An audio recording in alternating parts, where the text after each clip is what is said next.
Good evening, my friends. Welcome to Read Me to Sleep, the podcast where I read softly to you to help you relax, unwind, and drift off to sleep. I'm Victoria, and tonight I'll be reading the first 3 chapters of The Picture of Dorian Gray by Oscar Wilde.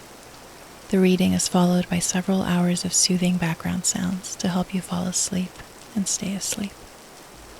You can listen to the podcast on YouTube to enjoy a variety of ambient visuals and calming sounds to help you set the perfect atmosphere, or you can tune in on Spotify if you prefer an audio-only experience. If this podcast brings you a moment of rest, I invite you to support it on Patreon for $4.99 a month. There you'll get early access to 2 new ad-free episodes per week, full audiobooks, exclusive episodes, and more ways to customize your listening experience. You can also support by subscribing and leaving a like and a comment on YouTube and Spotify. Wherever you're listening from, I'm so glad you're here. Thank you for joining me tonight. Now, let's settle in. Close your eyes. Take a deep breath. And let's begin. The Picture of Dorian Gray by Oscar Wilde. Chapter 1. The studio was filled with the rich odor of roses, and when the light summer wind stirred amidst the trees of the garden, there came through the open door the heavy scent of the lilac, or the more delicate perfume of the pink flowering thorn. From the corner of the divan of Persian saddlebags on which he was lying, smoking, as was his custom, innumerable cigarettes, Lord Henry Wotton could just catch the gleam of the honey-sweet and honey-colored blossoms of a laburnum, whose tremulous branches seemed hardly able to bear the burden of a beauty so flame-like as theirs. And now and then the fantastic shadows of birds in flight flitted across the long tussore silk curtains that were stretched in front of the huge window, producing a kind of momentary Japanese effect, and making him think of those pallid, jade-faced painters of Tokyo, who, through the medium of an art that is necessarily immobile, seek to convey the sense of swiftness and motion. The sullen murmur of the bees shouldering their way through the long unmown grass, or circling with monotonous insistence round the dusty gilt horns of the straggling woodbine, seemed to make the stillness more oppressive. The dim roar of London was like the burdened note of a distant organ. In the center of the room, clamped to an upright easel, stood the full-length portrait of a young man of extraordinary personal beauty, and in front of it, some little distance away, was sitting the artist himself, Basil Hallward, whose sudden disappearance some years ago caused, at the time, such public excitement, and gave rise to so many strange conjectures. As the painter looked at the gracious and comely form he had so skillfully mirrored in his art, a smile of pleasure passed across his face, and seemed about to linger there. But he suddenly started up, and closing his eyes, placed his fingers upon the lids, as though he sought to imprison within his brain some curious dream from which he feared he might awake. "It is your best work, Basil, the best thing you have ever done," said Lord Henry languidly. "You must certainly send it next year to the Grosvenor. The Academy is too large and too vulgar. Whenever I have gone there, there have been either so many people that I have not been able to see the pictures, which was dreadful, or so many pictures that I have not been able to see the people, which was worse. The Grosvenor is really the only place." "I don't think I shall send it anywhere," he answered, tossing his head back in that odd way that used to make his friends laugh at him at Oxford. "No, I won't send it anywhere." Lord Henry elevated his eyebrows and looked at him in amazement through the thin blue wreaths of smoke that curled up in such fanciful whorls from his heavy, opium-tainted cigarette. "Not send it anywhere? My dear fellow, why? Have you any reason? What odd chaps you painters are. You do anything in the world to gain a reputation. As soon as you have one, you seem to want to throw it away.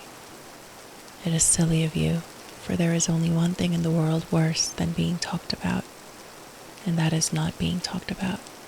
A portrait like this would set you far above all the young men in England, and make the old men quite jealous, if old men are ever capable of any emotion." "I know you will laugh at me," he replied, "but I really can't exhibit it. I have put too much of myself into it." Lord Henry stretched himself out on the divan and laughed. "Yes, I knew you would, but it is quite true all the same. Too much of yourself in it. Upon my word, Basil, I didn't know you were so vain, and I really can't see any resemblance between you, with your rugged, strong face and your coal-black hair, and this young Adonis, who looks as if he was made out of ivory and rose leaves. Why, my dear Basil, he is a Narcissus, and you, well, of course you have an intellectual expression and all that, but beauty, real beauty, ends where an intellectual expression begins. Intellect is in itself a mode of exaggeration, and destroys the harmony of any face. The moment one sits down to think, one becomes all nose, or all forehead, or something horrid. Look at the successful men in any of the learned professions, how perfectly hideous they are, except of course in the church, but then in the church they don't think. A bishop keeps on saying at the age of 80 what he was told to say when he was a boy of 18, and as a natural consequence, he always looks absolutely delightful. Your mysterious young friend, whose name you have never told me, but whose picture really fascinates me, never thinks. I feel quite sure of that. He is some brainless, beautiful creature who should be always here in winter when we have no flowers to look at, and always here in summer when we want something to chill our intelligence. Don't flatter yourself, Basil. You are not in the least like him. "You don't understand me, Harry," answered the artist. "Of course I am not like him. I know that perfectly well. Indeed, I should be sorry to look like him." You shrug your shoulders. I am telling you the truth. There is a fatality about all physical and intellectual distinction, the sort of fatality that seems to dog through history the faltering steps of kings. It is better not to be different from one's fellows. The ugly and the stupid have the best of it in this world. They can sit at their ease and gape at the play. If they know nothing of victory, they are at least spared the knowledge of defeat. They live as we all should live, undisturbed, indifferent, and without disquiet. They neither bring ruin upon others, nor ever receive it from alien hands. Your rank and wealth, Harry, my brains, such as they are, my art, whatever it may be worth, Dorian Gray's good looks, we shall all suffer for what the gods have given us, suffer terribly. "Dorian Gray, is that his name?" asked Lord Henry, walking across the studio towards Basil Hallward. "Yes, that is his name. I didn't intend to tell it to you." "But why not?" "Oh, I can't explain. When I like people immensely, I never tell their names to anyone. It is like surrendering a part of them. I have grown to love secrecy. It seems to be the one thing that can make modern life mysterious or marvelous to us. The commonest thing is delightful if one only hides it. When I leave town now, I never tell my people where I'm going. If I did, I would lose all my pleasure. It is a silly habit, I dare say, but somehow it seems to bring a great deal of romance into one's life. I suppose you think me awfully foolish about it." "Not at all," answered Lord Henry. "Not at all, my dear Basil. You seem to forget that I am married, and the one charm of marriage is that it makes a life of deception absolutely necessary for both parties. I never know where my wife is, and my wife never knows what I am doing. When we meet, we do meet occasionally, when we dine out together or go down to the Duke's. We tell each other the most absurd stories with the most serious faces. My wife is very good at it, much better, in fact, than I am. She never gets confused over her dates, and I always do. But when she does find me out, she makes no row at all. I sometimes wish she would, but she merely laughs at me." "I hate the way you talk about your married life, Harry," said Basil Hallward, strolling toward the door that led into the garden. I believe that you are really a very good husband, but that you are thoroughly ashamed of your own virtues. You are an extraordinary fellow. You never say a moral thing, and you never do a wrong thing.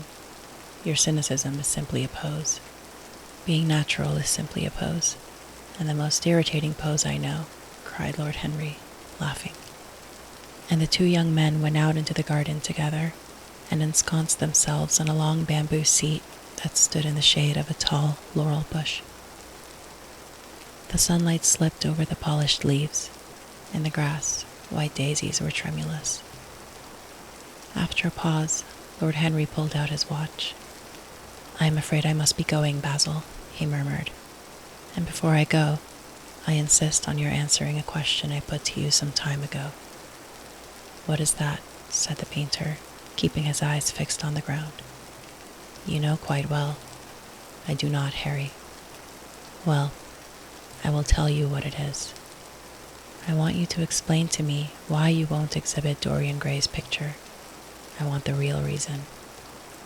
"I told you the real reason." "No, you did not. You said it was because there was too much of yourself in it. Now that is childish." "Harry," said Basil Hallward, looking him straight in the face, "every portrait that is painted with feeling is a portrait of the artist, not of the sitter. The sitter is merely the accident, the occasion. It is not he who is revealed by the painter. It is rather the painter who, on the colored canvas, reveals himself. The reason I will not exhibit this picture is that I am afraid that I have shown in it the secret of my own soul." Lord Henry laughed. "And what is that?" he asked. "I will tell you," said Hallward, but an expression of perplexity came over his face. "I am all expectation, Basil," continued his companion, glancing at him. "Oh, there is really very little to tell, Harry," answered the painter, "and I am afraid you will hardly understand it. Perhaps you will hardly believe it." Lord Henry smiled, and leaning down, plucked a pink-petaled daisy from the grass and examined it. "I am quite sure I shall understand it," he replied, gazing intently at the little golden, white-feathered disc. "And as for believing things, I can believe anything, provided that it is quite incredible." The wind shook some blossoms from the trees, and the heavy lilac blooms, with their clustering stars, moved to and fro in the languid air. A grasshopper began to chirrup by the wall, and like a blue thread, a long, thin dragonfly floated past on its brown gauze wings. Lord Henry felt as if he could hear Basil Hallward's heart beating, and wondered what was coming. "The story is simply this," said the painter after some time. 2 months ago, I went to a crush at Lady Brandon's. You know we poor artists have to show ourselves in society from time to time, just to remind the public that we are not savages. With an evening coat and a white tie, as you told me once, anybody, even a stockbroker, can gain a reputation for being civilized. Well, after I had been in the room about 10 minutes, talking to huge overdressed dowagers and tedious academicians, I suddenly became conscious that someone was looking at me. I turned halfway round and saw Dorian Gray for the first time. When our eyes met, I felt that I was growing pale. A curious sensation of terror came over me. I knew that I had come face to face with someone whose mere personality was so fascinating that if I allowed it to do so, it would absorb my whole nature, my whole soul, my very art itself. I did not want any external influence in my life. You know yourself, Harry, how independent I am by nature. I have always been my own master, had at least always been so, till I met Dorian Gray. Then, but I don't know how to explain it to you, something seemed to tell me that I was on the verge of a terrible crisis in my life. I had a strange feeling that fate had in store for me exquisite joys and exquisite sorrows. I grew afraid and turned to quit the room. It was not conscience that made me do so. It was a sort of cowardice. I take no credit to myself for trying to escape. Conscience and cowardice are really the same things, Basil. Conscience is the trade name of the firm, that is all. I don't believe that, Harry, and I don't believe you do either. However, whatever was my motive, and it may have been pride, for I used to be very proud, I certainly struggled to the door. There, of course, I stumbled against Lady Brandon. "You are not going to run away so soon, Mr. Hallward," she screamed out. You know, her curiously shrill voice. "Yes, she is a peacock in everything but beauty," said Lord Henry, pulling the daisy to bits with his long, nervous fingers. I could not get rid of her. She brought me up to royalties, and people with stars and garters, and elderly ladies with gigantic tiaras and parrot noses. She spoke of me as her dearest friend.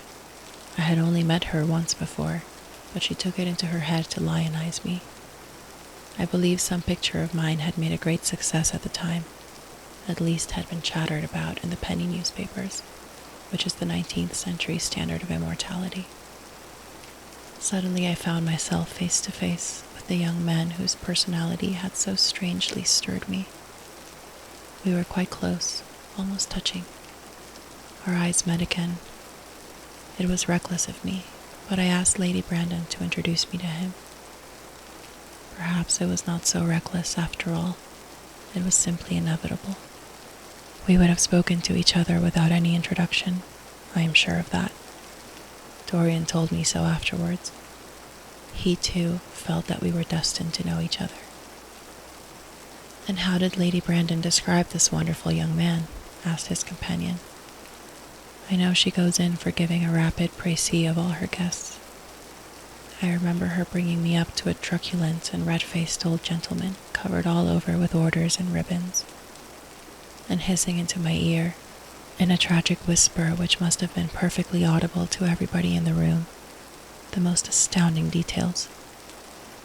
I simply fled. I like to find out people for myself, but Lady Brandon treats her guests exactly as an auctioneer treats his goods. She either explains them entirely away, or tells one everything about them except what one wants to know. Poor Lady Brandon, you are hard on her, Harry," said Hallward listlessly.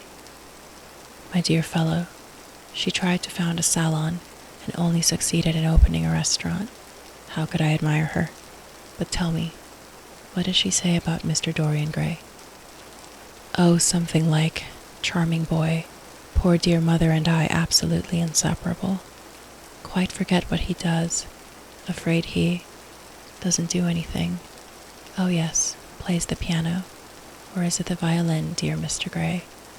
Neither of us could help laughing, and we became friends at once." "Laughter is not at all a bad beginning for a friendship, and it is far the best ending for one," said the young lord, plucking another daisy. Hallward shook his head.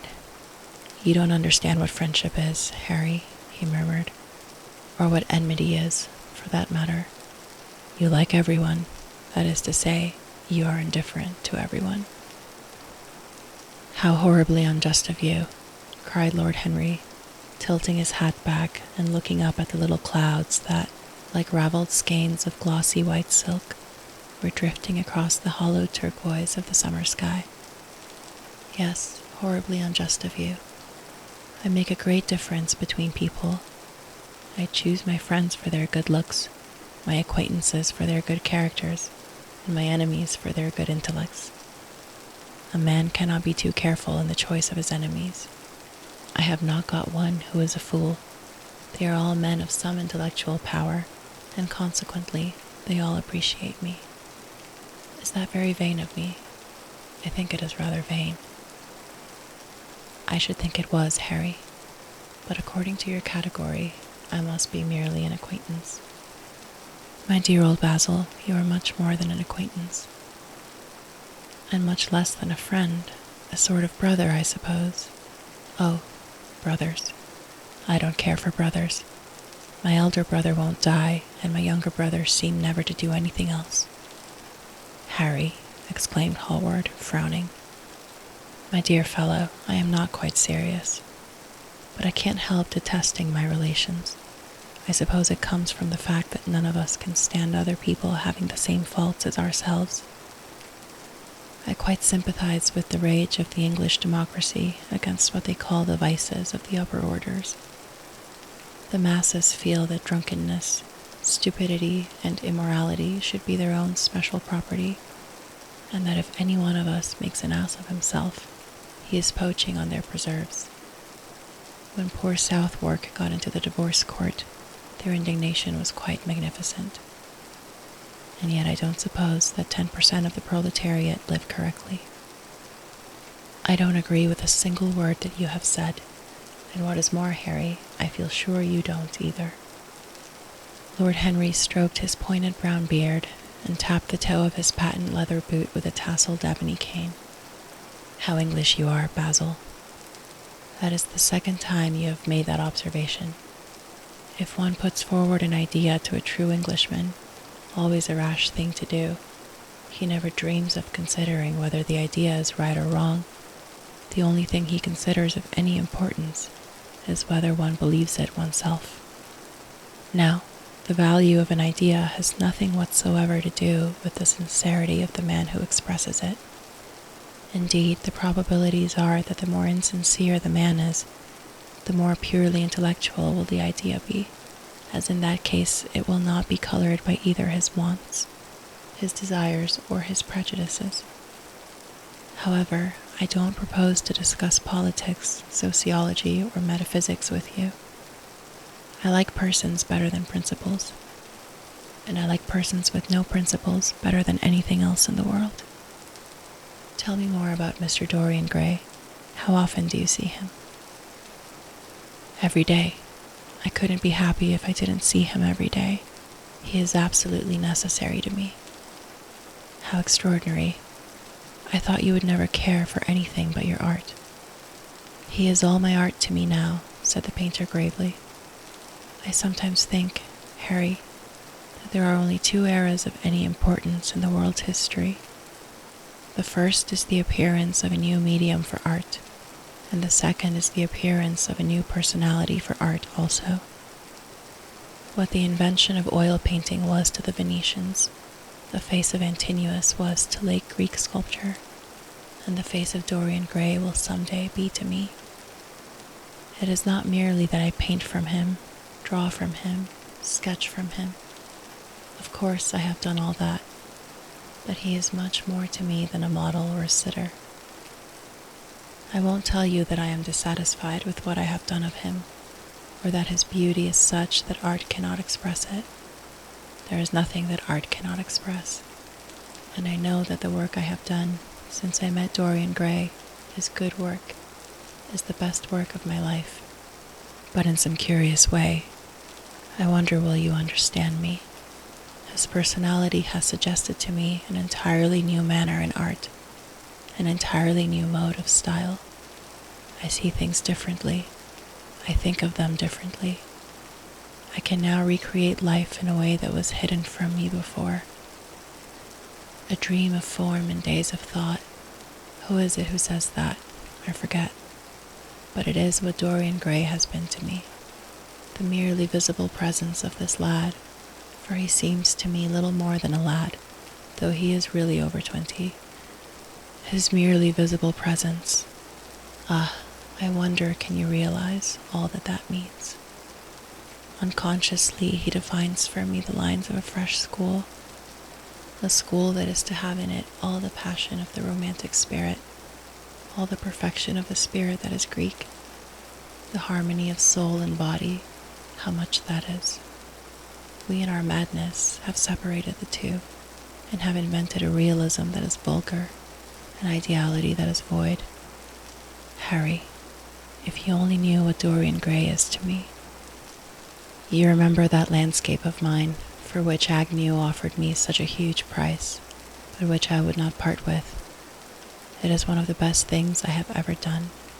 And why is it so? Because, while I was painting it, Dorian Gray sat beside me. Some subtle influence passed from him to me, and for the first time in my life, I saw in the plain woodland the wonder I had always looked for and always missed. Basil, this is extraordinary. I must see Dorian Gray. Hallward got up from the seat and walked up and down the garden. After some time he came back. "Harry," he said, "Dorian Gray is to me simply a motive in art. You might see nothing in him. I see everything in him. He is never more present in my work than when no image of him is there. He is a suggestion, as I have said, of a new manner. I find him in the curves of certain lines, in the loveliness and subtleties of certain colors. That is all." "Then why won't you exhibit his portrait?" asked Lord Henry. "Because, without intending it, I have put into it some expression of all this curious artistic idolatry, of which, of course, I have never cared to speak to him. He knows nothing about it. He shall never know anything about it. But the world might guess it, and I will not bare my soul to their shallow, prying eyes. My heart shall never be put under their microscope. There is too much of myself in the thing, Harry, too much of myself. Poets are not so scrupulous as you are.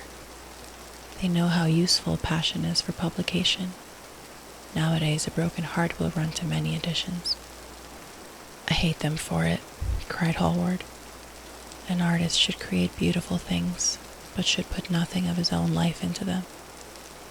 We live in an age when men treat art as if it were meant to be a form of autobiography. We have lost the abstract sense of beauty. Some day I will show the world what it is, and for that reason the world shall never see my portrait of Dorian Gray." "I think you are wrong, Basil, but I won't argue with you. It is only the intellectually lost who ever argue. Tell me, is Dorian Gray very fond of you?" The painter considered for a few moments. "He likes me," he answered after a pause. "I know he likes me. Of course I flatter him dreadfully. I find a strange pleasure in saying things to him that I know I shall be sorry for having said. As a rule, he is charming to me, and we sit in the studio and talk of 1,000 things. Now and then, however, he is horribly thoughtless, and seems to take a real delight in giving me pain. Then I feel, Harry, that I have given away my whole soul to someone who treats it as if it were a flower to put in his coat, a bit of decoration to charm his vanity, an ornament for a summer's day." "Days in summer, Basil, are apt to linger," murmured Lord Henry. "Perhaps you will tire sooner than he will. It is a sad thing to think of, but there is no doubt that genius lasts longer than beauty. That accounts for the fact that we all take such pains to overeducate ourselves. In the wild struggle for existence, we want to have something that endures, and so we fill our minds with rubbish and facts in the silly hope of keeping our place. The thoroughly well-informed man, that is the modern ideal, and the mind of the thoroughly well-informed man is a dreadful thing. It is like a bric-a-brac shop, all monsters and dust, with everything priced above its proper value. I think you will tire first, all the same. Some day you will look at your friend, and he will seem to you to be a little out of drawing, or you won't like his tone of color, or something. You will bitterly reproach him in your own heart, and seriously think that he has behaved very badly to you. The next time he calls, you will be perfectly cold and indifferent. It will be a great pity, for it will alter you. What you have told me is quite a romance of art, one might call it, and the worst of having a romance of any kind is that it leaves one so unromantic. Harry, don't talk like that. As long as I live, the personality of Dorian Gray will dominate me. You can't feel what I feel. You change too often." "Ah, my dear Basil, that is exactly why I can feel it. Those who are faithful know only the trivial side of love. It is the faithless who know love's tragedies." And Lord Henry struck a light on a dainty silver case and began to smoke a cigarette with a self-conscious and satisfied air, as if he had summed up the world in a phrase. There was a rustle of chirruping sparrows in the green lacquer leaves of the ivy, and the blue cloud shadows chased themselves across the grass like swallows. How pleasant it was in the garden, and how delightful other people's emotions were, much more delightful than their ideas, it seemed to him. One's own soul and the passions of one's friends, those were the fascinating things in life. He pictured to himself with silent amusement the tedious luncheon that he had missed by staying so long with Basil Hallward. Had he gone to his aunt's, he would have been sure to have met Lord Goodbody there, and the whole conversation would have been about the feeding of the poor and the necessity for model lodging houses. Each class would have preached the importance of those virtues, for whose exercise there was no necessity in their own lives. The rich would have spoken on the value of thrift, and the idle grown eloquent over the dignity of labor. It was charming to have escaped all that. As he thought of his aunt, an idea seemed to strike him. He turned to Hallward and said, "My dear fellow, I have just remembered." "Remembered what, Harry?" "Where I heard the name Dorian Gray." "Where was it?" asked Hallward with a slight frown. "Don't look so angry, Basil." "It was at my aunt, Lady Agatha's. She told me she had discovered a wonderful young man who was going to help her in the East End, and that his name was Dorian Gray. I am bound to state that she never told me he was good-looking. Women have no appreciation of good looks. At least, good women have not. She said that he was very earnest and had a beautiful nature. I had once pictured to myself a creature with spectacles and lank hair, horribly freckled, and tramping about on huge feet. I wish I had known it was your friend." "I am very glad you didn't, Harry." "Why?" "I don't want you to meet him." "You don't want me to meet him?" "No." "Mr. Dorian Gray is in the studio, sir," said the butler, coming into the garden. "You must introduce me now," cried Lord Henry, laughing. The painter turned to his servant, who stood blinking in the sunlight. "Ask Mr. Gray to wait, Parker. I shall be in a few moments." The man bowed and went up the walk. Then he looked at Lord Henry. "Dorian Gray is my dearest friend," he said. "He has a simple and a beautiful nature. Your aunt was quite right in what she said of him. Don't spoil him. Don't try to influence him. Your influence would be bad. The world is wide and has many marvelous people in it. Don't take away from me the one person who gives to my art whatever charm it possesses. My life as an artist depends on him. Mind, Harry, I trust you." He spoke very slowly, and the words seemed wrung out of him almost against his will. "What nonsense you talk," said Lord Henry, smiling, and taking Hallward by the arm, he almost led him into the house. Chapter 2. As they entered, they saw Dorian Gray. He was seated at the piano, with his back to them, turning over the pages of a volume of Schumann's forest scenes. "You must lend me these, Basil," he cried. "I want to learn them. They are perfectly charming." "That entirely depends on how you sit today, Dorian." "Oh, I am tired of sitting, and I don't want a life-size portrait of myself," answered the lad, swinging round on the music stool in a willful, petulant manner. When he caught sight of Lord Henry, a faint blush colored his cheeks for a moment, and he started up. "I beg your pardon, Basil, but I didn't know you had anyone with you." "This is Lord Henry Wotton, Dorian, an old Oxford friend of mine. I have just been telling him what a capital sitter you were, and now you have spoiled everything." "You have not spoiled my pleasure in meeting you, Mr. Gray," said Lord Henry, stepping forward and extending his hand. "My aunt has often spoken to me about you. You are one of her favorites, and, I am afraid, one of her victims also." "I am in Lady Agatha's black books at present," answered Dorian, with a funny look of penitence. "I promised to go to a club in Whitechapel with her last Tuesday, and I really forgot all about it. We were to have played a duet together, 3 duets, I believe. I don't know what she will say to me. I am far too frightened to call." "Oh, I will make your peace with my aunt. She's quite devoted to you, and I don't think it really matters about your not being there. The audience probably thought it was a duet. When Aunt Agatha sits down to the piano, she makes quite enough noise for 2 people. That is very horrid to her, and not very nice to me, answered Dorian, laughing. Lord Henry looked at him.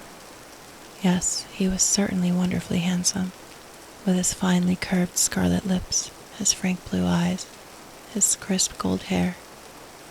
There was something in his face that made one trust him at once.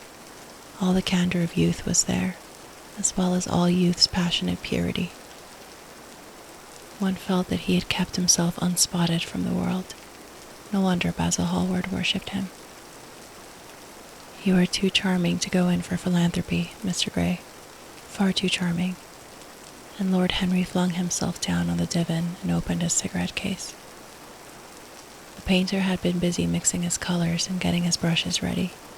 He was looking worried, and when he heard Lord Henry's last remark, he glanced at him, hesitated for a moment, and then said, "Harry, I want to finish this picture today. Would you think it awfully rude of me if I asked you to go away?" Lord Henry smiled and looked at Dorian Gray. "Am I to go, Mr. Gray?" he asked. "Oh, please don't, Lord Henry. I see that Basil is in one of his sulky moods, and I can't bear him when he sulks. Besides, I want you to tell me why I should not go in for philanthropy." "I don't know that I shall tell you that, Mr. Gray. It is so tedious a subject that one would have to talk seriously about it. But I certainly shall not run away, now that you have asked me to stop. You don't really mind, Basil, do you? You have often told me that you liked your sitters to have someone to chat to." Hallward bit his lip. "If Dorian wishes it, of course you must stay. Dorian's whims are laws to everybody except himself." Lord Henry took up his hat and gloves. "You are very pressing, Basil, but I am afraid I must go. I have promised to meet a man at the Orleans. Goodbye, Mr. Gray. Come and see me some afternoon in Curzon Street. I am nearly always at home at 5 o'clock. Write to me when you are coming. I should be sorry to miss you." "Basil," cried Dorian Gray, "if Lord Henry Wotton goes, I shall go too. You never open your lips while you're painting, and it is horribly dull standing on a platform and trying to look pleasant. Ask him to stay. I insist upon it." "Stay, Harry, to oblige Dorian, and to oblige me," said Hallward, gazing intently at his picture. "It is quite true. I never talk when I am working, and never listen either, and it must be dreadfully tedious for my unfortunate sitters. I beg you to stay." "But what about my man at the Orleans?" The painter laughed. "I don't think there will be any difficulty about that. Sit down again, Harry. And now, Dorian, get up on the platform and don't move about too much, or pay any attention to what Lord Henry says. He has a very bad influence over all his friends, with the single exception of myself." Dorian Gray stepped up on the dais with the air of a young Greek martyr, and made a little moue of discontent to Lord Henry, to whom he had rather taken a fancy. He was so unlike Basil. They made a delightful contrast, and he had such a beautiful voice. After a few moments he said to him, "Have you really a very bad influence, Lord Henry, as bad as Basil says?" "There is no such thing as a good influence, Mr. Gray. All influence is immoral from the scientific point of view." "Why?" "Because to influence a person is to give him one's own soul. He does not think his natural thoughts or burn with his natural passions. His virtues are not real to him. His sins, if there are such things as sins, are borrowed. He becomes an echo of someone else's music, an actor of a part that has not been written for him. The aim of life is self-development, to realize one's nature perfectly. That is what each of us is here for. People are afraid of themselves nowadays. They have forgotten the highest of all duties, the duty that one owes to one's self. Of course they are charitable. They feed the hungry and clothe the beggar. But their own souls starve and are naked. Courage has gone out of our race. Perhaps we never really had it. The terror of society, which is the basis of morals, the terror of God, which is the secret of religion. These are the two things that govern us. And yet, just turn your head a little more to the right, Dorian, like a good boy, said the painter, deep in his work and conscious only that a look had come into the lad's face that he had never seen there before. And yet, continued Lord Henry in his low, musical voice, and with that graceful wave of the hand that was always so characteristic of him, and that he had even in his Eton days, I believe that if one man were to live out his life fully and completely, were to give form to every feeling, expression to every thought, reality to every dream, I believe that the world would gain such a fresh impulse of joy that we would forget all the maladies of medievalism and return to the Hellenic ideal, to something finer, richer than the Hellenic ideal, it may be. But the bravest man among us is afraid of himself. The mutilation of the savage has its tragic survival in the self-denial that mars our lives. We are punished for our refusals. Every impulse that we strive to strangle broods in the mind and poisons us. The body sins once, and has done with its sin, for action is a mode of purification. Nothing remains then but the recollection of a pleasure, or the luxury of a regret. The only way to get rid of a temptation is to yield to it. Resist it, and your soul grows sick with longing for the things it has forbidden to itself, with desire for what its monstrous laws have made monstrous and unlawful. It has been said that the great events of the world take place in the brain. It is in the brain, and the brain only, that the great sins of the world take place also. You, Mr. Gray, you yourself, with your rose-red youth and your rose-white boyhood, you have had passions that have made you afraid, thoughts that have filled you with terror, daydreams and sleeping dreams whose mere memory might stain your cheek with shame. Stop, faltered Dorian Gray. Stop, you bewilder me. I don't know what to say. There is some answer to you, but I cannot find it. Don't speak. Let me think. Or rather, let me try not to think. For nearly 10 minutes he stood there, motionless, with parted lips and eyes strangely bright. He was dimly conscious that entirely fresh influences were at work within him, yet they seemed to him to have come really from himself. The few words that Basil's friend had said to him, words spoken by chance no doubt, and with willful paradox in them, had touched some secret chord that had never been touched before, but that he felt was now vibrating and throbbing to curious pulses. Music had stirred him like that. Music had troubled him many times, but music was not articulate. It was not a new world, but rather another chaos that it created in us. Words, mere words. How terrible they were. How clear and vivid and cruel. One could not escape from them. And yet, what a subtle magic there was in them. They seemed to be able to give a plastic form to formless things, and to have a music of their own as sweet as that of viol or of lute. Mere words. Was there anything so real as words? Yes. There had been things in his boyhood that he had not understood. He understood them now. Life suddenly became fiery-colored to him. It seemed to him that he had been walking in fire. Why had he not known it? With his subtle smile, Lord Henry watched him. He knew the precise psychological moment when to say nothing. He felt intensely interested.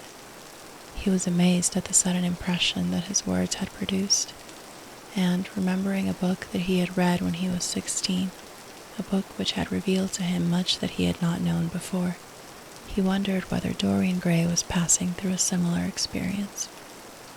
He had merely shot an arrow into the air. Had it hit the mark? How fascinating the lad was. Hallward painted away with that marvelous bold touch of his, that had the true refinement and perfect delicacy that in art, at any rate, comes only from strength. He was unconscious of the silence. Basil, I am tired of standing, cried Dorian Gray suddenly. I must go out and sit in the garden. The air is stifling here. My dear fellow, I am so sorry. When I am painting, I can't think of anything else. But you never sat better. You were perfectly still, and I have caught the effect I wanted, the half-parted lips and the bright look in the eyes. I don't know what Harry has been saying to you, but he has certainly made you have the most wonderful expression. I suppose he has been paying you compliments.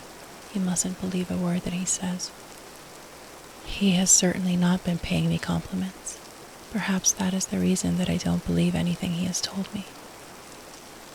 You know you believe it all, said Lord Henry, looking at him with his dreamy, languorous eyes. I will go out to the garden with you. It is horribly hot in the studio. Basil, let us have something iced to drink. Something with strawberries in it. Certainly, Harry. Just touch the bell, and when Parker comes, I will tell him what you want. I have got to work up to this background, so I will join you later on. Don't keep Dorian too long. I have never been in better form for painting than I am today. This is going to be my masterpiece. It is my masterpiece as it stands. Lord Henry went out to the garden and found Dorian Gray burying his face in the great cool lilac blossoms, feverishly drinking in their perfume as if it had been wine. He came close to him and put his hand upon his shoulder. "You are quite right to do that," he murmured.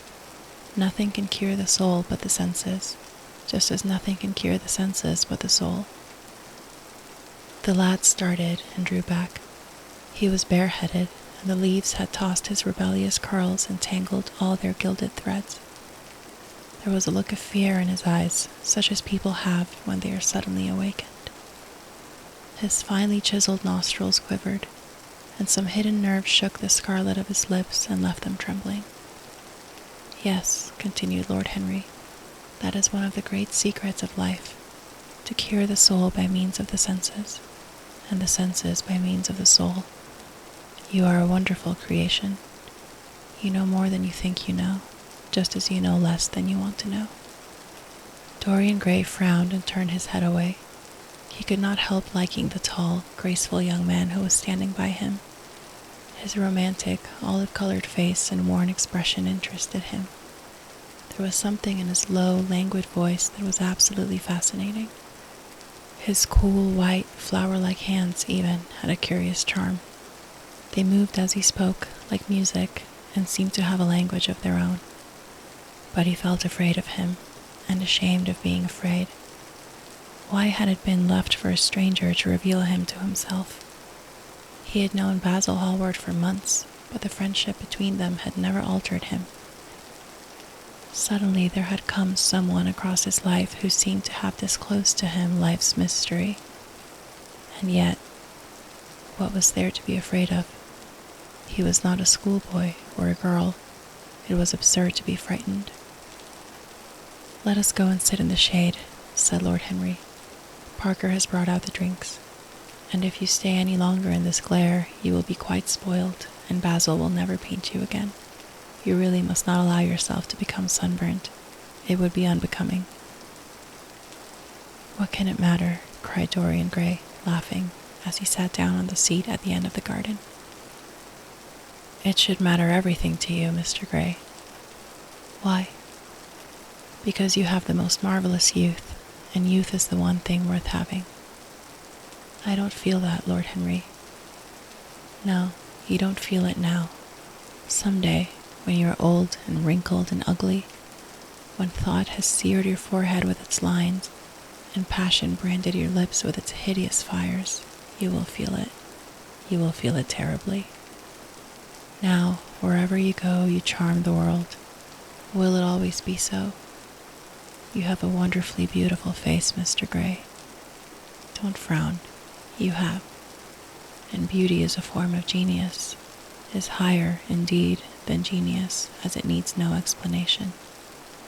It is of the great facts of the world, like sunlight or springtime, or the reflection in dark waters of that silver shell we call the moon. It cannot be questioned. It has its divine right of sovereignty. It makes princes of those who have it. You smile.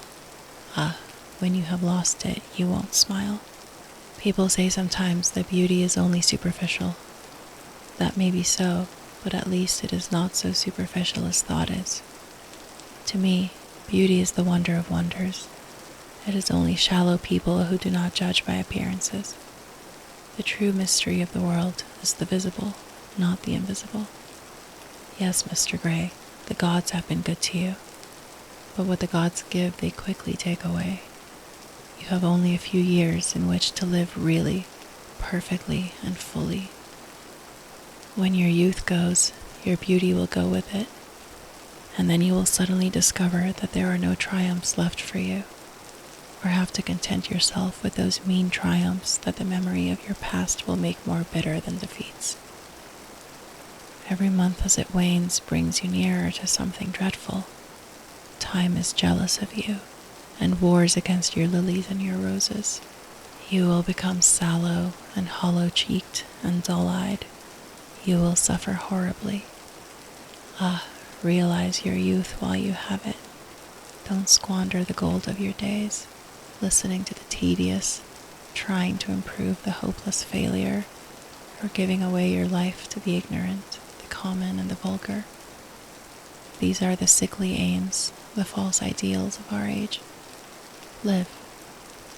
Live the wonderful life that is in you. Let nothing be lost upon you. Be always searching for new sensations. Be afraid of nothing. A new hedonism, that is what our century wants. You might be its visible symbol. With your personality, there is nothing you could not do. The world belongs to you for a season. The moment I met you, I saw that you were quite unconscious of what you really are, of what you really might be. There was so much in you that charmed me that I felt I must tell you something about yourself. I thought how tragic it would be if you were wasted, for there is such a little time that your youth will last, such a little time. The common hill flowers wither, but they blossom again. The laburnum will be as yellow next June as it is now. In a month there will be purple stars on the clematis, and year after year the green night of its leaves will hold its purple stars. But we never get back our youth. The pulse of joy that beats in us at 20 becomes sluggish. Our limbs fail, our senses rot. We degenerate into hideous puppets, haunted by the memory of the passions of which we were too much afraid, and the exquisite temptations that we had not the courage to yield to. Youth. There is absolutely nothing in the world but youth. Dorian Gray listened, open-eyed and wondering. The spray of lilac fell from his hand upon the gravel. A furry bee came and buzzed round it for a moment. Then it began to scramble all over the oval, stellated globe of the tiny blossoms. He watched it with that strange interest in trivial things that we try to develop when things of high import make us afraid, or when we are stirred by some new emotion for which we cannot find expression, or when some thought that terrifies us lays sudden siege to the brain and calls on us to yield.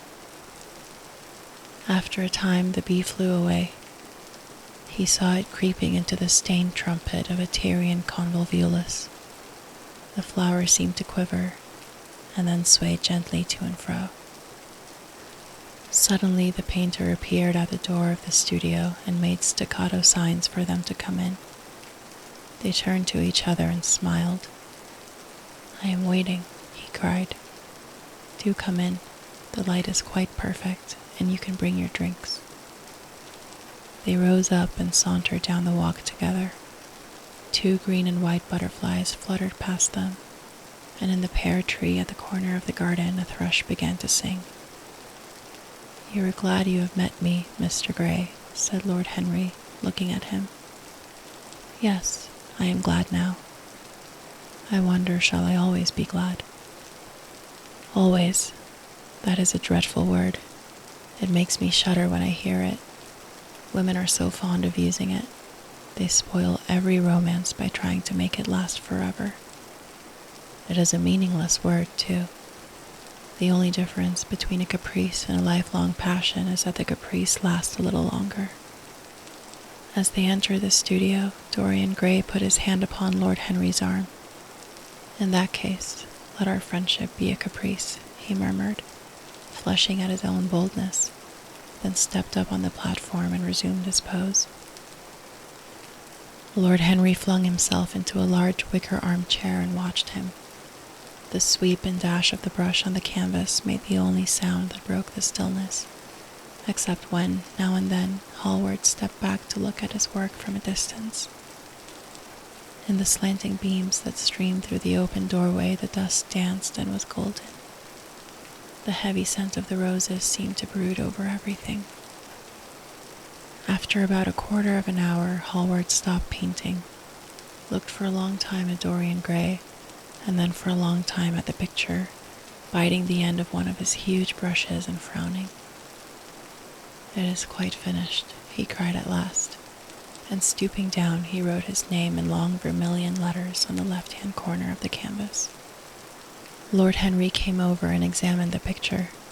It was certainly a wonderful work of art, and a wonderful likeness as well. "My dear fellow, I congratulate you most warmly," he said. "It is the finest portrait of modern times. Mr. Gray, come over and look at yourself." The lad started, as if awakened from some dream. "Is it really finished?" he murmured, stepping down from the platform. "Quite finished," said the painter, "and you have sat splendidly today. I am awfully obliged to you." "That is entirely due to me," broke in Lord Henry. "Isn't it, Mr. Gray?" Dorian made no answer, but passed listlessly in front of his picture and turned towards it. When he saw it, he drew back, and his cheeks flushed for a moment with pleasure. A look of joy came into his eyes, as if he had recognized himself for the first time. He stood there motionless and in wonder, dimly conscious that Hallward was speaking to him, but not catching the meaning of his words. The sense of his own beauty came on him like a revelation. He had never felt it before. Basil Hallward's compliments had seemed to him to be merely the charming exaggeration of friendship. He had listened to them, laughed at them, forgotten them. They had not influenced his nature. Then had come Lord Henry Wotton with his strange panegyric on youth, his terrible warning of its brevity. That had stirred him at the time, and now, as he stood gazing at the shadow of his own loveliness, the full reality of the description flashed across him. Yes, there would be a day when his face would be wrinkled and wizen, his eyes dim and colorless, the grace of his figure broken and deformed. The scarlet would pass away from his lips and the gold steal from his hair. The life that was to make his soul would mar his body. He would become dreadful, hideous, and uncouth. As he thought of it, a sharp pang of pain struck through him like a knife and made each delicate fiber of his nature quiver. His eyes deepened into amethyst, and across them came a mist of tears. He felt as if a hand of ice had been laid upon his heart. "Don't you like it?"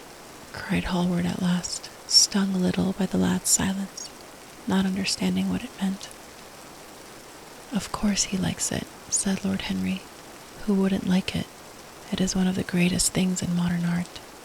I will give you anything you like to ask for it. I must have it." "It is not my property, Harry." "Whose property is it?" "Dorian's, of course," answered the painter. "He is a very lucky fellow."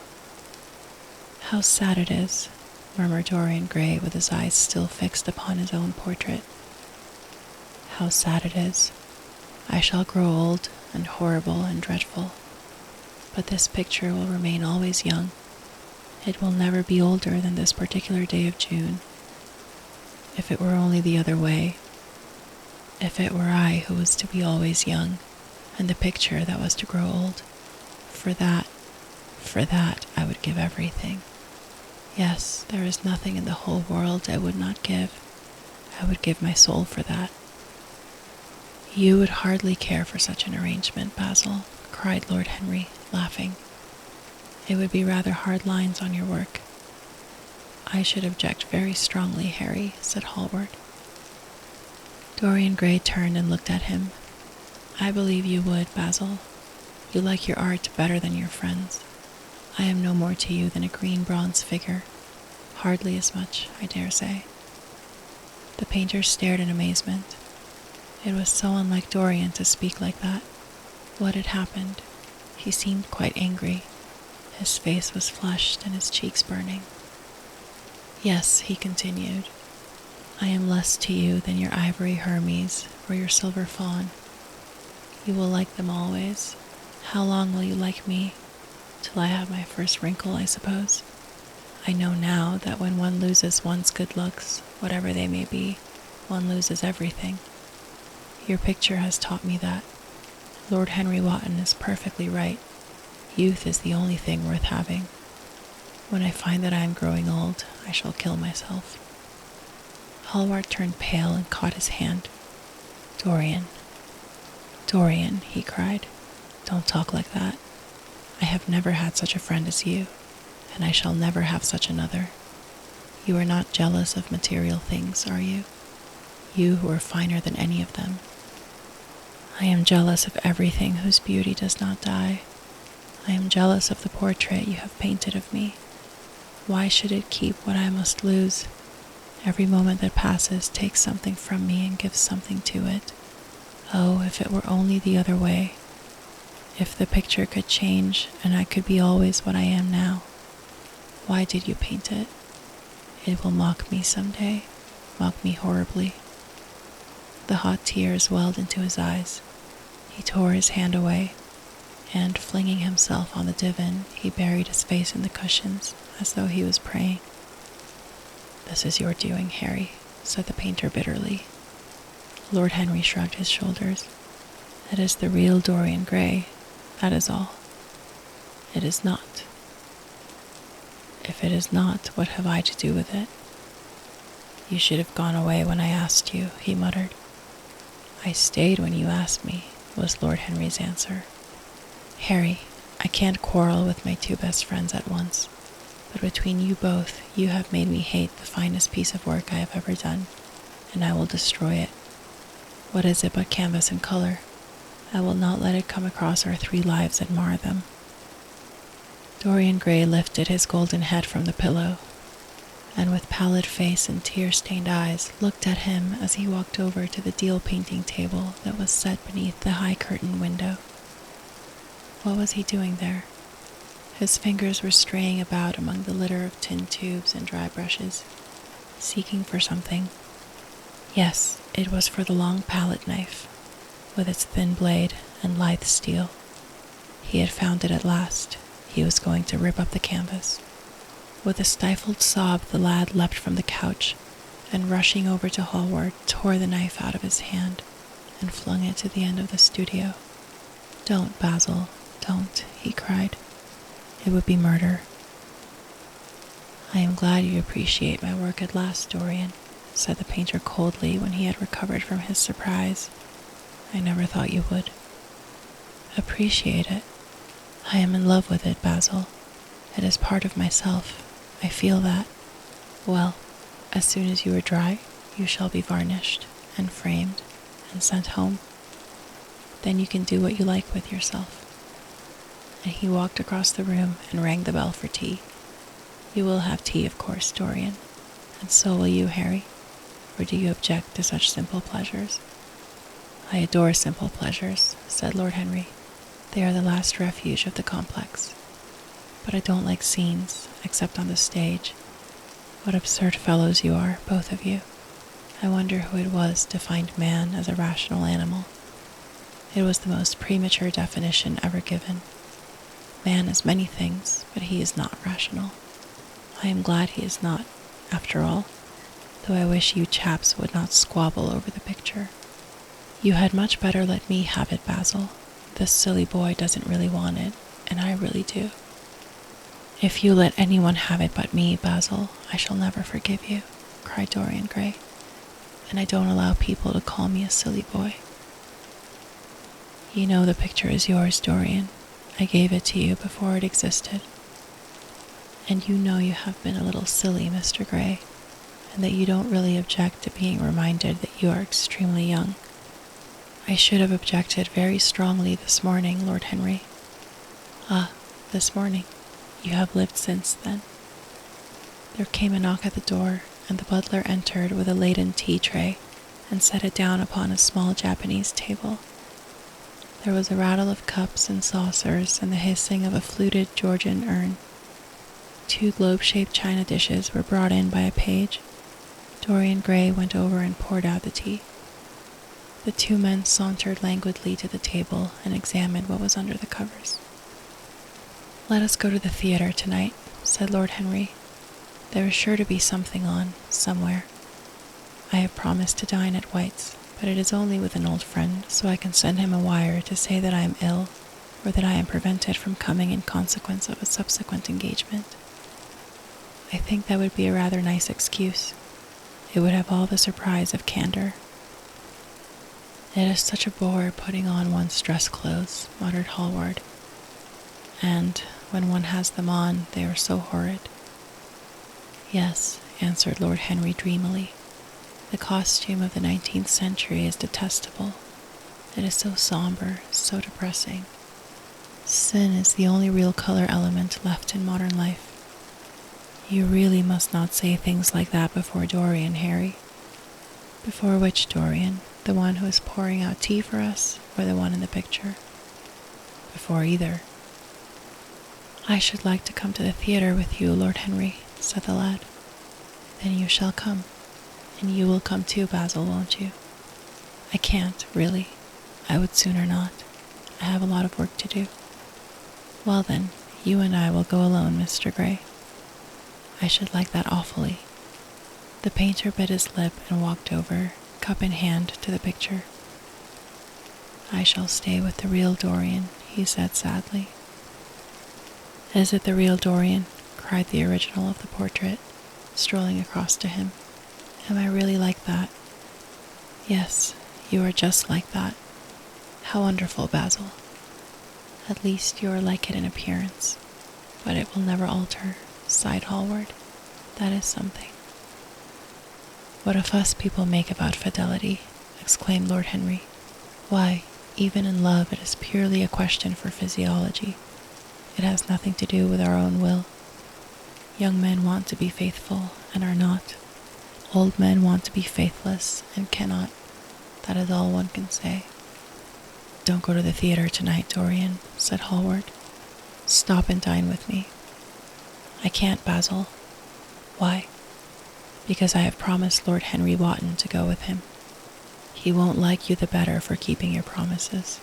He always breaks his own. I beg you not to go." Dorian Gray laughed and shook his head. "I entreat you." The lad hesitated and looked over at Lord Henry, who was watching them from the tea table with an amused smile. "I must go, Basil," he answered. "Very well," said Hallward, and he went over and laid down his cup on the tray. "It is rather late, and as you have to dress, you had better lose no time. Goodbye, Harry. Goodbye, Dorian. Come and see me soon. Come tomorrow." "Certainly. You won't forget?" "No, of course not," cried Dorian. "And, Harry." "Yes, Basil." "Remember what I asked you when we were in the garden this morning?" "I have forgotten it." "I trust you." "I wish I could trust myself," said Lord Henry, laughing. "Come, Mr. Gray, my hansom is outside, and I can drop you at your own place. Goodbye, Basil. It has been a most interesting afternoon." As the door closed behind them, the painter flung himself down on a sofa, and a look of pain came into his face. Chapter 3. At 12:30 the next day, Lord Henry Wotton strolled from Curzon Street over to the Albany to call on his uncle, Lord Fermor, a genial if somewhat rough-mannered old bachelor, whom the outside world called selfish because it derived no particular benefit from him, but who was considered generous by society as he fed the people who amused him. His father had been our ambassador at Madrid when Isabella was young and prim and thought of, but had retired from the diplomatic service in a capricious moment of annoyance on not being offered the embassy at Paris, a post to which he considered that he was fully entitled by reason of his birth, his indolence, the good English of his dispatches, and his inordinate passion for pleasure. The son, who had been his father's secretary, had resigned along with his chief, somewhat foolishly as was thought at the time, and on succeeding some months later to the title, had set himself to the serious study of the great aristocratic art of doing absolutely nothing. He had 2 large townhouses, but preferred to live in chambers as it was less trouble, and took most of his meals at his club. He paid some attention to the management of his collieries in the Midland counties, excusing himself for this taint of industry on the ground that the one advantage of having coal was that it enabled a gentleman to afford the decency of burning wood on his own hearth. In politics he was a Tory, except when the Tories were in office, during which period he roundly abused them for being a pack of radicals. He was a hero to his valet, who bullied him, and a terror to most of his relations, whom he bullied in turn. Only England could have produced him, and he always said that the country was going to the dogs. His principles were out of date, but there was a good deal to be said for his prejudices. When Lord Henry entered the room, he found his uncle sitting in a rough shooting coat, smoking a cheroot and grumbling over the Times. "Well, Harry," said the old gentleman, "what brings you out so early? I thought you dandies never got up till 2 and were not visible till 5. Pure family affection, I assure you, Uncle George. I want to get something out of you."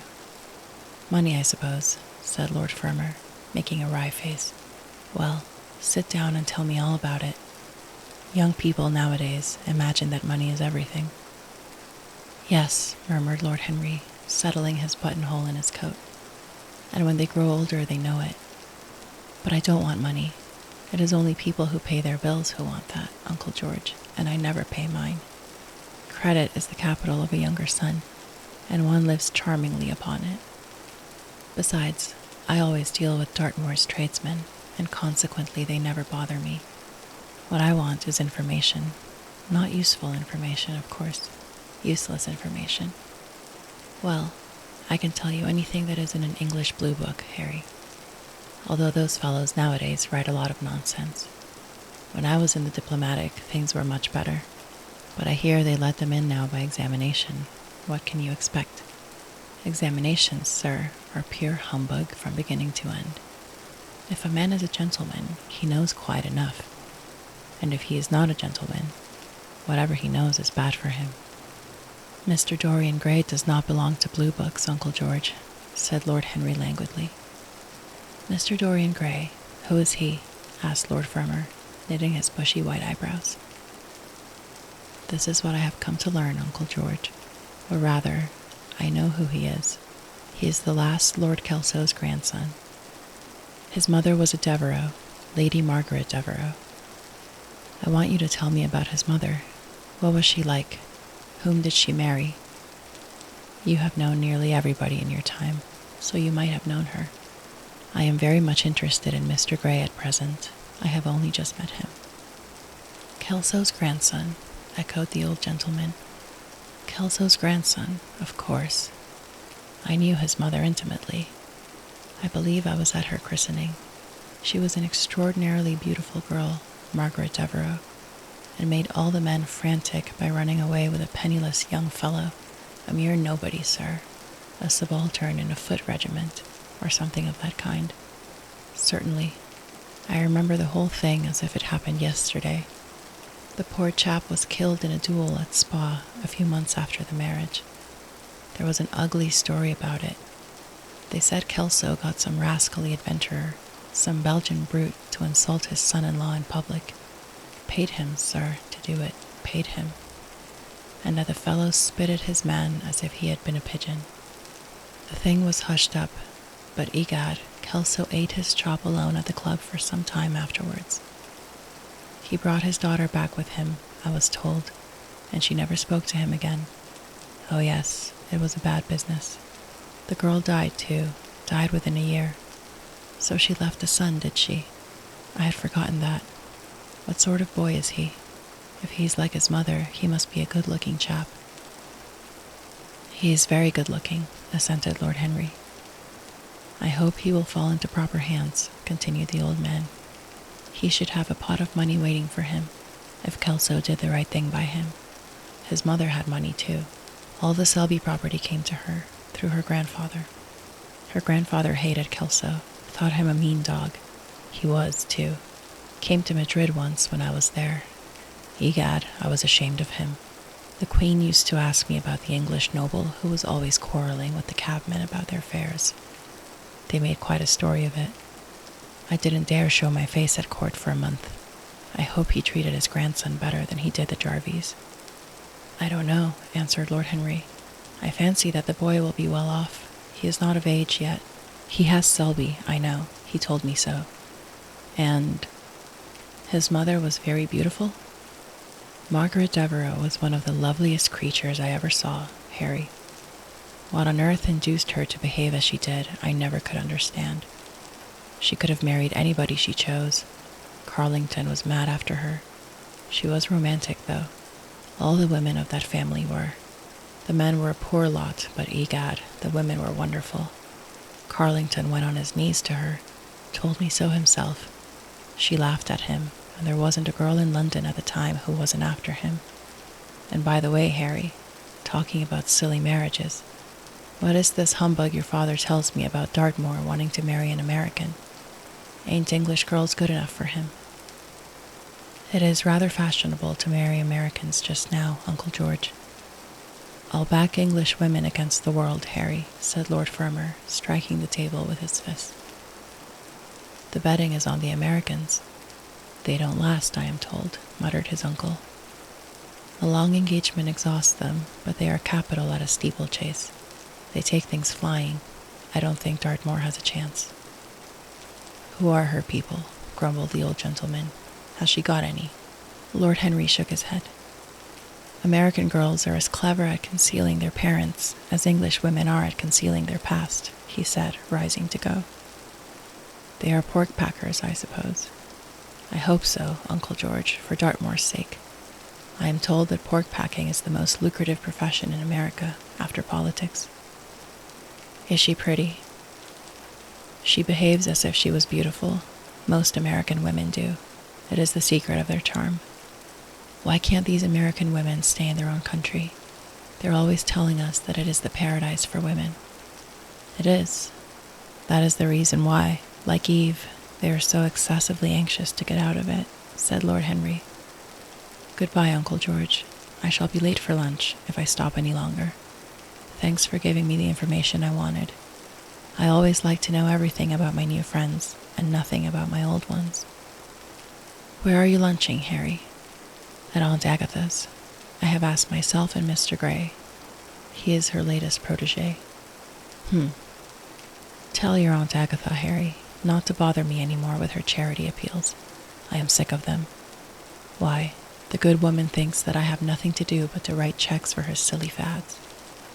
All right, Uncle George, I'll tell her, but it won't have any effect. Philanthropic people lose all sense of humanity. It is their distinguishing characteristic. The old gentleman growled approvingly and rang the bell for his servant. Lord Henry passed up the low arcade into Burlington Street and turned his steps in the direction of Berkeley Square. So that was the story of Dorian Gray's parentage. Crudely as it had been told to him, it had yet stirred him by its suggestion of a strange, almost modern romance. A beautiful woman risking everything for a mad passion. A few wild weeks of happiness cut short by a hideous, treacherous crime. Months of voiceless agony, and then a child born in pain. The mother snatched away by death. The boy left to solitude and the tyranny of an old and loveless man. Yes, it was an interesting background. It posed the lad, made him more perfect, as it were.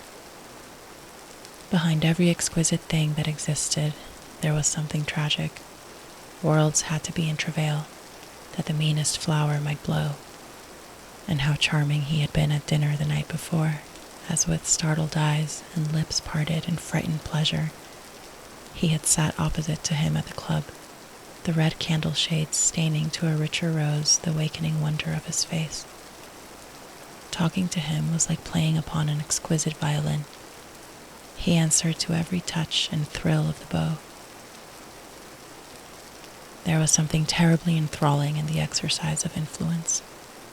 No other activity was like it. To project one's soul into some gracious form and let it tarry there for a moment. To hear one's own intellectual views echoed back to one with all the added music of passion and youth. To convey one's temperament into another as though it were a subtle fluid or a strange perfume. There was a real joy in that, perhaps the most satisfying joy left to us in an age so limited and vulgar as our own, an age grossly carnal in its pleasures and grossly common in its aims. He was a marvelous type, too, this lad, whom by so curious a chance he had met in Basil's studio, or could be fashioned into a marvelous type, at any rate. Grace was his, and the white purity of boyhood, and beauty such as old Greek marbles kept for us. There was nothing that one could not do with him. He could be made a Titan or a toy. What a pity it was that such beauty was destined to fade. And Basil, from a psychological point of view, how interesting he was. The new manner in art, the fresh mode of looking at life, suggested so strangely by the merely visible presence of one who was unconscious of it all.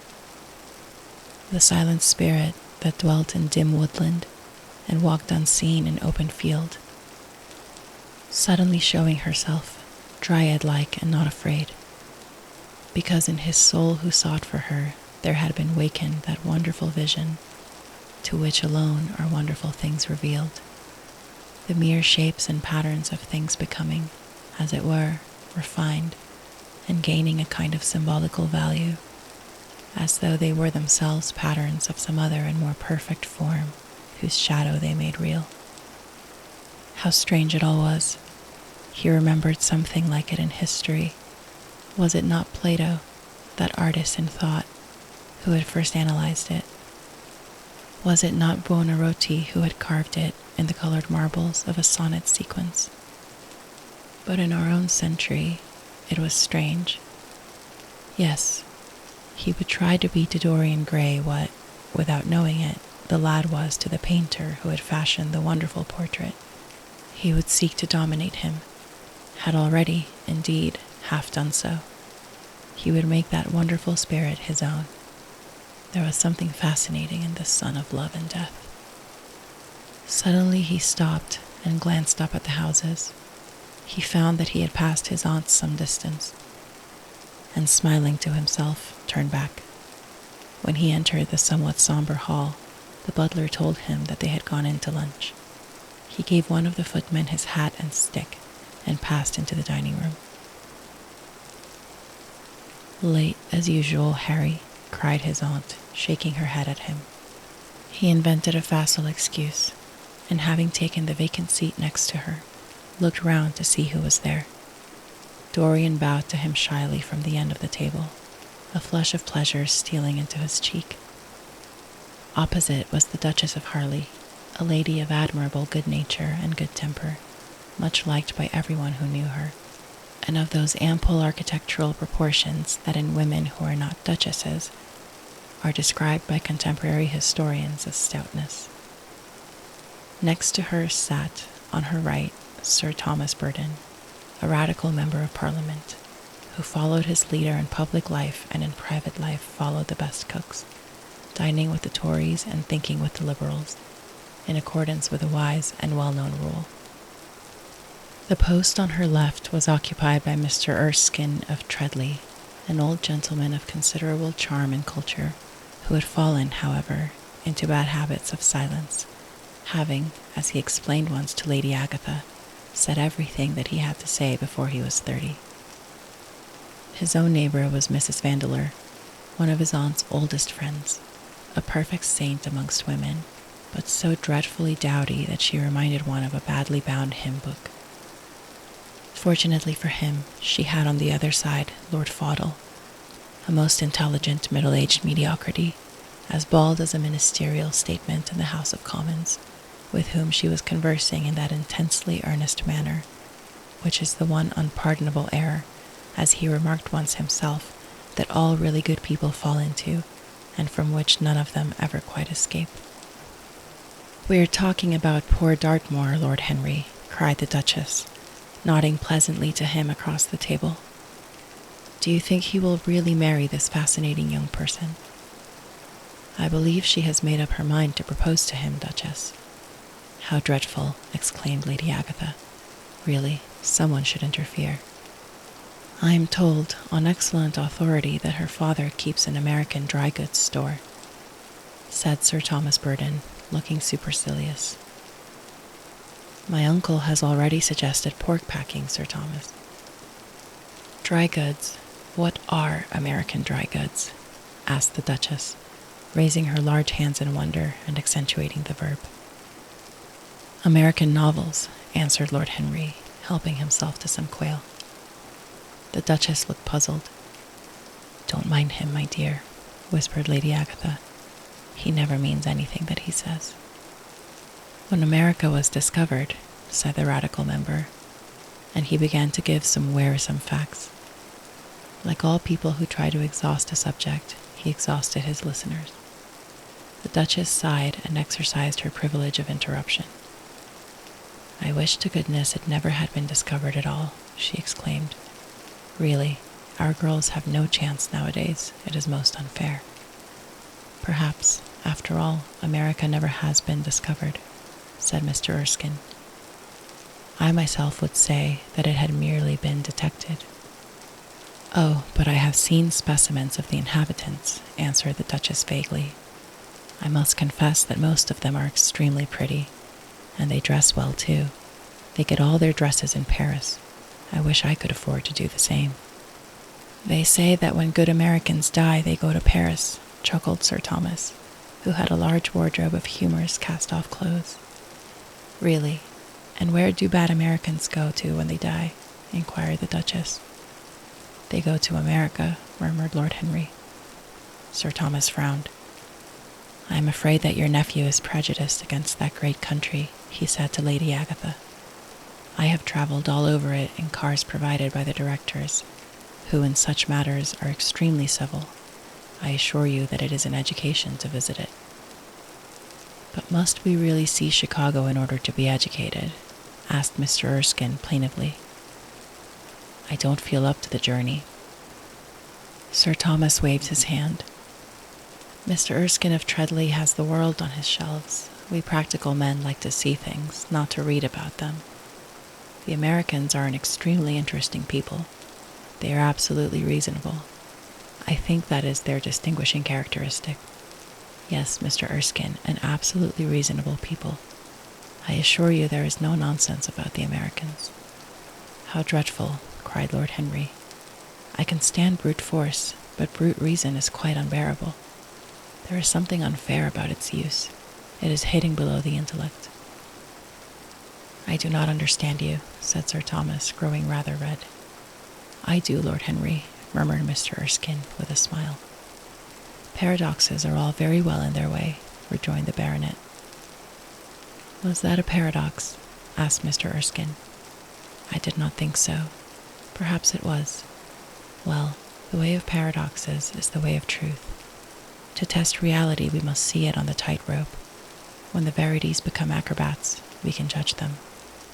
"Dear me," said Lady Agatha, "how you men argue. I am sure I never can make out what you're talking about. Oh, Harry, I am quite vexed with you.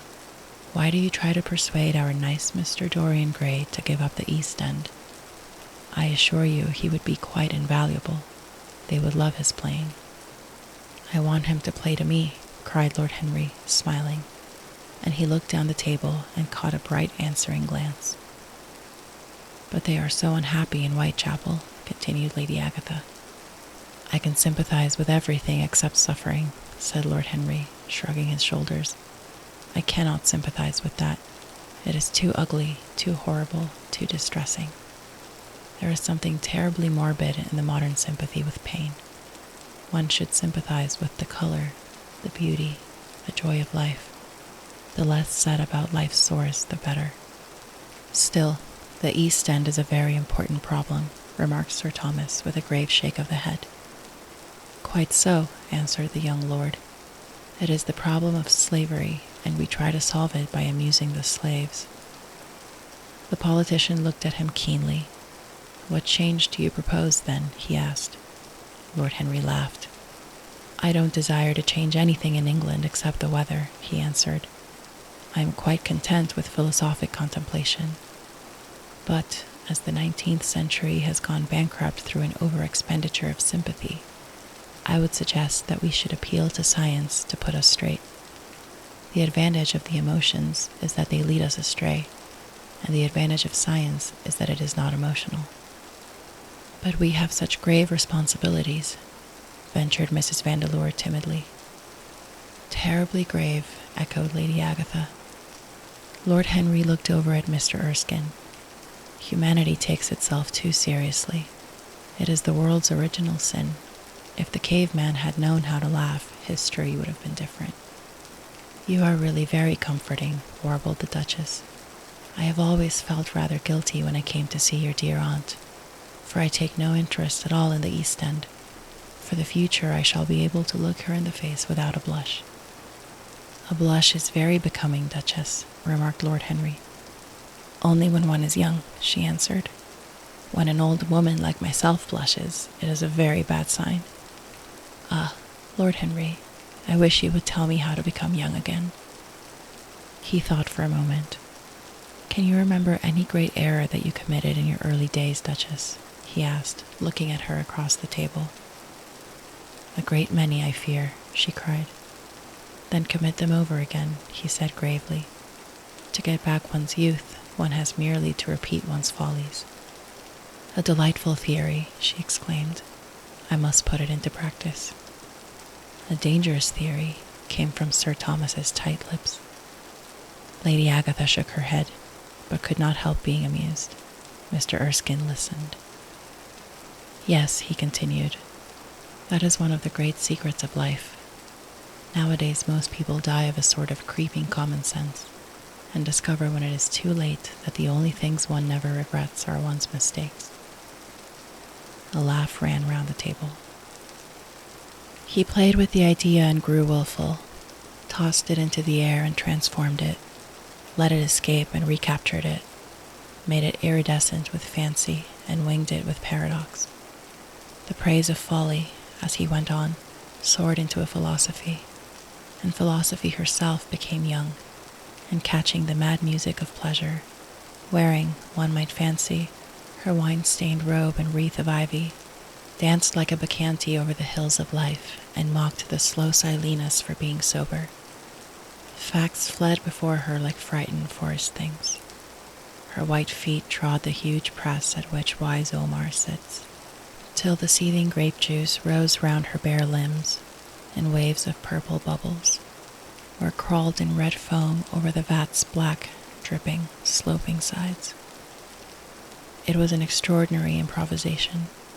He felt that the eyes of Dorian Gray were fixed on him, and the consciousness that amongst his audience there was one whose temperament he wished to fascinate seemed to give his wit keenness and to lend color to his imagination. He was brilliant, fantastic, irresponsible. He charmed his listeners out of themselves, and they followed his pipe, laughing. Dorian Gray never took his gaze off him, but sat like one under a spell, smiles chasing each other over his lips, and wonder growing grave in his darkening eyes. At last, liveried in the costume of the age, reality entered the room in the shape of a servant to tell the Duchess that her carriage was waiting. She wrung her hands in mock despair. How annoying, she cried. I must go. I have to call for my husband at the club, to take him to some absurd meeting at Willis's rooms, where he is going to be in the chair. If I am late, he is sure to be furious, and I couldn't have a scene in this bonnet. It is far too fragile. A harsh word would ruin it. No, I must go, dear Agatha. Goodbye, Lord Henry. You are quite delightful and dreadfully demoralizing. I am sure I don't know what to say about your views. You must come and dine with us some night. Tuesday. Are you disengaged Tuesday? For you I would throw over anybody, Duchess, said Lord Henry with a bow. Ah, that is very nice and very wrong of you, she cried. So mind you come. And she swept out of the room, followed by Lady Agatha and the other ladies. When Lord Henry had sat down again, Mr. Erskine moved round, and taking a chair close to him, placed his hand upon his arm. You talk books away, he said. Why don't you write one? I am too fond of reading books to care to write them, Mr. Erskine. I should like to write a novel, certainly. A novel that would be as lovely as a Persian carpet and as unreal. But there is no literary public in England for anything except newspapers, primers, and encyclopedias. Of all people in the world, the English have the least sense of the beauty of literature. I fear you are right, answered Mr. Erskine. I myself used to have literary ambitions, but I gave them up long ago. And now, my dear young friend, if you will allow me to call you so, may I ask if you really meant all that you said to us at lunch? I quite forget what I said, smiled Lord Henry. Was it all very bad? Very bad indeed. In fact, I consider you extremely dangerous, and if anything happens to our good Duchess, we shall all look on you as being primarily responsible. But I should like to talk to you about life. The generation into which I was born was tedious. Some day, when you are tired of London, come down to Treadley and expound to me your philosophy of pleasure over some admirable Burgundy I am fortunate enough to possess. I shall be charmed. A visit to Treadley would be a great privilege. It has a perfect host and a perfect library. You will complete it, answered the old gentleman with a courteous bow. And now I must bid goodbye to your excellent aunt. I am due at the Athenaeum. It is the hour when we sleep there. All of you, Mr. Erskine. 40 of us, in 40 armchairs. We are practicing for an English Academy of Letters. Lord Henry laughed and rose. I am going to the park, he cried. As he was passing out of the door, Dorian Gray touched him on the arm. Let me come with you, he murmured. But I thought you had promised Basil Hallward to go and see him, answered Lord Henry. I would sooner come with you. Yes, I feel I must come with you. Do let me, and you will promise to talk to me all the time. No one talks so wonderfully as you do. Ah, I have talked quite enough for today, said Lord Henry, smiling. All I want now is to look at life. You may come and look at it with me, if you care to.